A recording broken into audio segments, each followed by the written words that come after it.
आई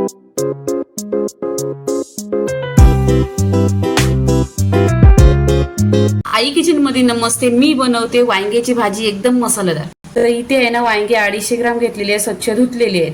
इथे गॅसवर कढई ठेवलेली आहे, त्याच्यामध्ये 1 चमचा तेल टाकलेलं. तेल छान असं गरम झालं पाहिजे.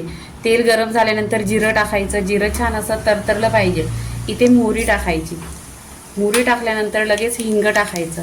हिंग टाकल्यानंतर इथे आहे ना मी लसूण टेचून घेतलेली आहे 2 ते 3 चमच.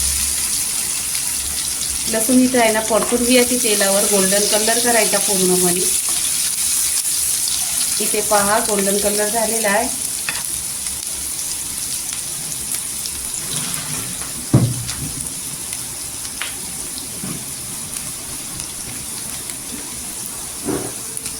इथे हळदी पावडर टाकायची. हळदी पावडर टाकल्यानंतर आहे ना पूर्णपणे असं मिक्स करून घ्यायचं.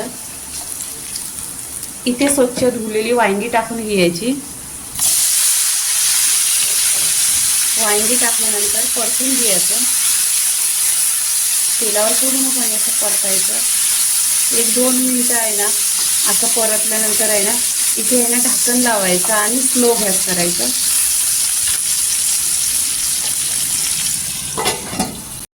इथे 10 मिनिटं पूर्णपणे झालेली आहे. 10 मिनिटं पूर्णपणे झालेली आहे. इथे पहा वांगा असा छान असं शिजलेला आहे. आता इथे आहे ना सुके मसाले टाकायचे आहेत. सुके मसालेमध्ये लाल तिखट 1 चमचा, धना पावडर अर्धी चमचा, चवीनुसार मीठ, चाट मसाला आणि गरम मसाला. तुमच्याकडे जे असतील ते मसाले टाका. मसाले टाकल्यानंतर परतून घ्या. इथे पहा छान असं परतलेलं आहे.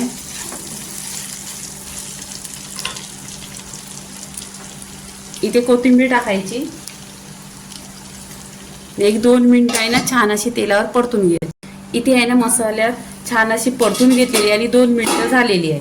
इथे पहा पूर्णपणे झालेली आहेत. आता आहे ना इथे प्लेटमध्ये काढून घ्यायची. वांग्याची भाजी पूर्णपणे झालेली आहे. लाईक करा, शेअर करा, सबस्क्राईब करा आणि नेहमीच खात राहा. धन्यवाद.